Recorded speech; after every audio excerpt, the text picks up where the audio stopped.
Skinny, the streaking Reds. We get to talk about a streaking Reds team. They were on a roll last week when we talked about them. They've continued that. They are 4-1 since we last talked. 39-35 overall. Now tied with the Brewers for second in the NL Central and 6.5 games back of the Cubs. I want to start this by I saw Charlie Goldsmith said that the Reds are playing their best baseball since the summer of 2023, and I don't know exactly how much that means considering 2024 was pretty blah, but I guess I wanted to, it kind of felt like more of this team, like it feels like it has momentum again, the same way people were talking about them at the end of 2023. Are you starting to get that vibe at all? Or do you feel like this is still just, you're kind of waiting for the other shoe to drop with this team? No, I'm kind of feeling that vibe for a couple of reasons. One, you've had Elly De La Cruz take that step, right, to being a superstar who carries your team for a period of time. I mean, he went from a guy who I wasn't sure was going to get into the 20s home run wise to a guy who's now on pace for 32 homers, 100 RBIs, 100 plus runs scored, 40 stolen bases. It's pretty special, and that's what you've been waiting for. Matt McClain has started to hit a little bit. You got Tyler Stevenson back healthy. You got CES back healthy now. He's kind of slumped a little bit since that hot streak, but that hot streak helped carry you for a series there.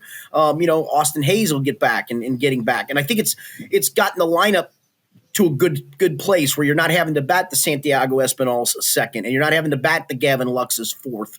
The starting pitching is the one thing we've talked about has been the consistent part of it, right? And that's pretty much stayed that way. It'd be nice to get Hunter Green back and plug him back in, but now the lineup's kind of caught up to that, and it's a nice marriage at the moment. And again, it's all predicated on health, but it's all predicated also on what you believed going in, that eventually Elly De La Cruz was going to be a superstar, that Matt McClain is going to be a very good player for a long time, that CES could be that extra power bat that you need. And, all those things were what you were hoping if you were the Reds, and you're starting to see some of that come to fruition. I realize he would have only had a few starts during this recent hot stretch that the Reds are in, but it is pretty amazing that they're pulling this off without Hunter Green being available, because I thought when he went down, it's like, oh, okay, this might be if this is extended at all, this might be where they finally kind of tail off here. And instead, they've gone the exact opposite direction.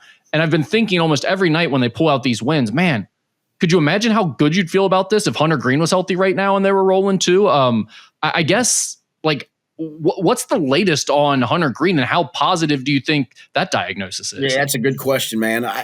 I would hope it's after the All-Star break at the worst, right? I hope that's the case. And then you also have to factor in, at what point do you consider bringing up Chase Burns, and how much life can you get out of him? He's on an innings count this year. I don't know what that number is, but that would include what he's done in the minor leagues. I mean, would you bring him up, plug him in? If you do, would it be have to go to a 6-man rotation maybe just to lengthen him out? And then what happens on August 27th? Let's just say the Reds are a game out of first place and Chase Burns is pitching like the guy you hoped he would be, and suddenly he has to shut down because of the innings count. It's a weird spot to be in, but it's also a good spot to be in because you do have another bullet in the holster with him down in the minors, and he's pitching well down there. I think Tito called Hunter Green's injury week to week. Yeah, at this point, I don't like week to week is never good. That's what I was thinking too, Skinny. Is that just a defense mechanism so people won't ask about him every single day? Maybe so that's why you don't say day to day. Like the week to week thing is kind of strange to me. It feels like a bit ambiguous, and maybe kind of we don't really know what's going on with that hip and back right now. No, that's right, and maybe they don't, or maybe they just don't want to push it at this point. But yeah, it's a little disappointing, because it feels like every time he gets started, right, and it looks like, man, he is a superstar. He gets shut down for something, and that's disappointing. I will give them credit for, aside from just winning baseball games, obviously, there have been multiple occasions during this stretch where they've kind of blown the game. The Fraley situation where he bounces over the home run. You have the CES situation. I mean, there's probably 2 or 3 other instances you can think of throughout the last few weeks where they've kind of faltered late in games or maybe in the middle of games, and they've had to rebound and win them late. That's made this team a lot more fun to watch recently. That ability to come back, and the bullpen pitching some big innings for them too, and obviously the offense finding sparks late in games. Early in the season, it felt like when they were in those close games, when you get in those late inning situations, they just had no oomph to that lineup. It was like when the rubber hit the road, they didn't have anyone that you were scared of. Well, I mean, it felt like the night that he let Garrett Hampson bat for the 27th out, and Garrett Hampson made the 27th out, was like, okay, that's what this team is your last guy is Garrett Hampson. You can't even pinch hit for him with Matt McClain at that point. And is this where we're going with this? And boy, it feels like almost right after that game, the light bulb went off for a lot of different guys. And it's the superstar carrying them in Ellie, but then it feels like it's a different guy a night. One night it is Jake Fraley. One night it is Spencer Steer. One night it is CES. And I think that's a good sign too. That kind of is the 2023 vibe that they had going on when people were getting excited about them, and you had some of these younger guys that were starting to make a name for themselves, but weren't solidified yet. It was kind of on any given night, you were getting something from a different guy. And that's a little bit of the vibe that they have right now. We'll see how it goes forward, but Skinny, they have 35 games, I believe, between now and the trade deadline. Sounds about right. Right, trade deadline is July 31st. So yeah, that's probably about right. Yeah, think about 35 games until the trade deadline. Because you got the All-Star break mixed in there. Yeah. Let's give them that week to do something. So let's call it like 30 games till we're really going to be in that. Okay, it's trade deadline week. Is something going to happen or not? We'll have all these conversations as we get closer to that. But what do they need to do during these next 30 games to be aggressive at the trade deadline? Chop the deficit to 3. Between you and the Cubs. I mean, you're 6.5 right now. I don't think that's a huge ask, right? Right. I'd say chop the deficit to 3. And that's what I was curious about, because I'm wondering, if they're 5 games out, which would mean they're probably still playing pretty good baseball during the next few weeks, but they didn't make up much ground. They didn't stay super hot. The Cubs didn't fall off at all.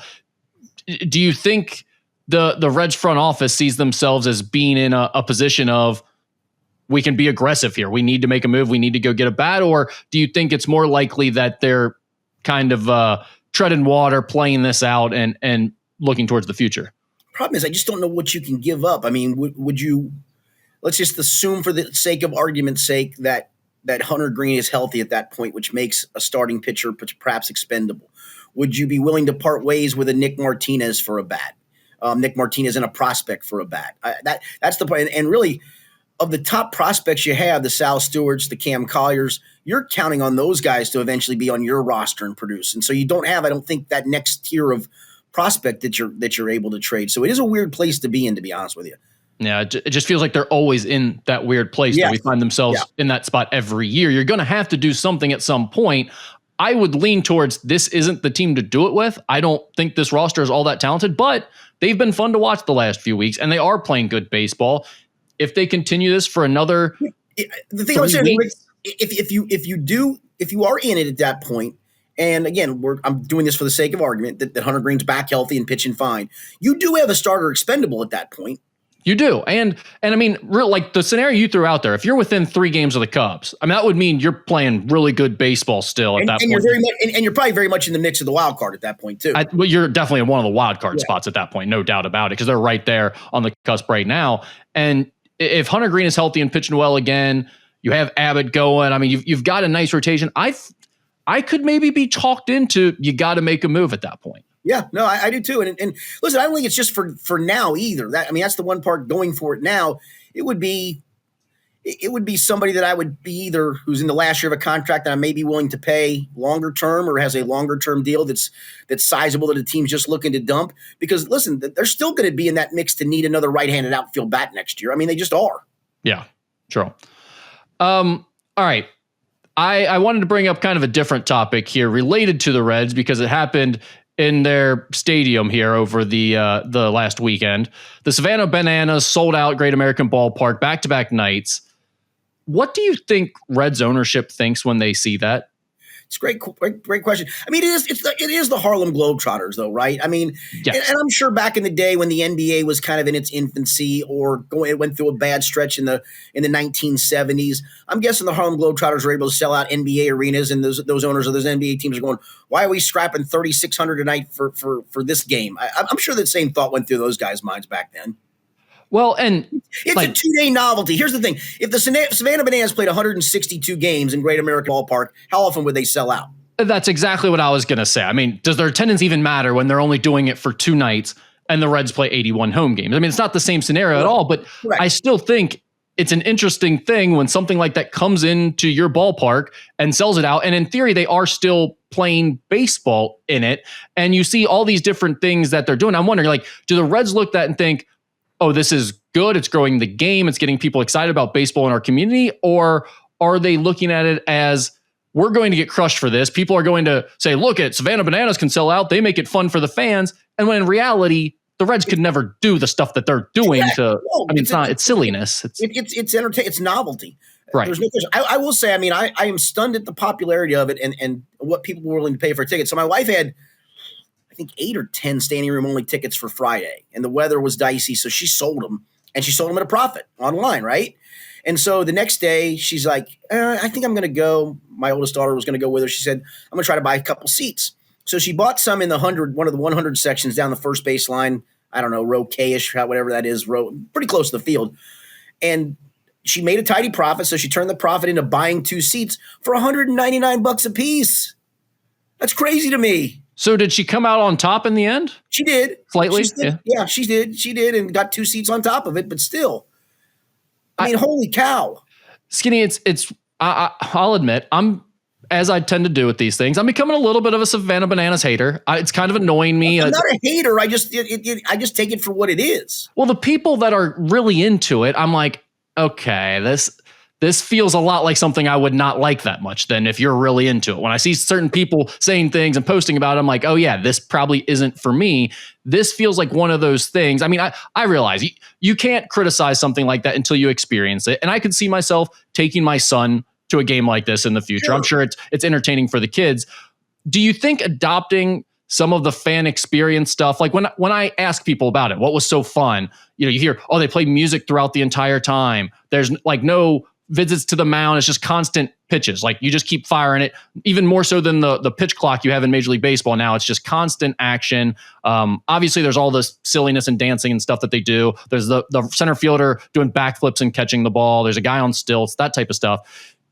Do you think there's anything that can be learned that Major League Baseball can adopt from the fan experience? Absolutely not. Nothing to it. No. And I don't want more of this stuff. Because, dude, there's no winner or loser of that game. I mean, Major League Baseball is about winning and losing. And you know what? I hate to be that guy. I could care less about the fan experience. If I'm rooting for a team, I don't care about my fan experience. I care whether my team wins or loses. I'll tell you what, I found out through the college basketball seasons the last few years, especially with fans locally complaining about tickets, prices, and different things, that other fans care about that more than you and I do, for sure. They care about things like contests and music and Skyline gift cards being dropped from the rafters. I hate that stuff in games. It honestly, it annoys me more than it entertains me. It's like, came here to watch basketball. Give me a 2-minute peaceful timeout. I'm good with it. Let's resume the action. Yeah, I don't need all that other stuff. That's not what brought me to the game. To hopefully I can catch a Skyline gift card falling from the thing. I wouldn't go as my buddy's seats are. I can never catch one of those anyway. I wouldn't go as far as to say you're in the minority with that take, but I am shocked at how many people feel the exact opposite. How many fans attend that game for all the other stuff? And maybe not for the other stuff, but they really like the other stuff and want the other stuff. I'm telling you, if the Kiss Cam ever came to me, I'm flipping it off. I swear to God, I am. I don't need you. I don't need to be shot. Well, first of all, your wife's not attending a sporting event with you and kissing you. That's a fact. So I don't think we have to worry about you actually getting on the Kiss Cam. It's probably a good point, but it's intrusive. You're there to enjoy the game. I don't need to be up on the screen. I literally hate that. I know I'm an old man yelling at clouds now. I'm outside yelling at the clouds. I get it. That's why we do this podcast, though. That's what people tune in to hear, is your take on something exactly like that. And I gotta say, I'm trending down that path a little bit too, but I'm fascinated by how Susie, is it A, B, or C?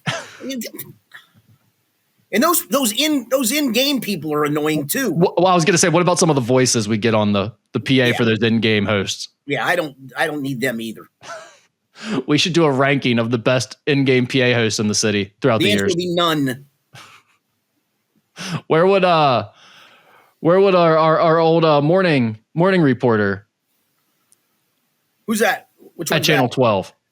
Oh yeah, who did she do it for? I'm drawing a blank. She did the Reds. I'm drawing a blank. Who was it? I know. I'm drawing a blank too. Perry Shibley. Perry Shibley. Thank you. Yeah, she was the Perry. Reds like in-game Perry. PA for a while. Yeah, I tune that stuff out. That's all we got on the Reds. Unless you had anything else. Jimmy, who's your favorite player? I like Ellie De La Cruz. All right, Jimmy. Good. Back to you, John. Come on. The pitcher. I love my guy. I love my man.